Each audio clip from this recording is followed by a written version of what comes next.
There are two general risks in the crypto markets that you need to be aware of. The first risk is asset risk. And in crypto, it's not like the stock market where your assets are safe at your brokerage account. In the crypto markets, you have to store your digital value somewhere safely.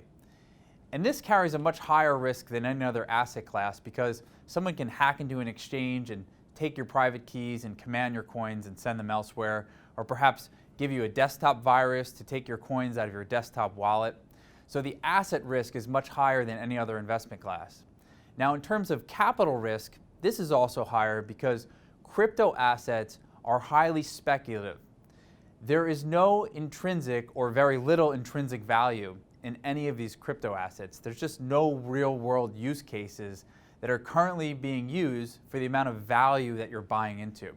So you have to consider how much speculative value there is in the crypto asset class, and you can see that because the changes in crypto assets or the changes in prices happen 10 to 20%. Sometimes even the smaller crypto assets will move 40 to 50% in a given day.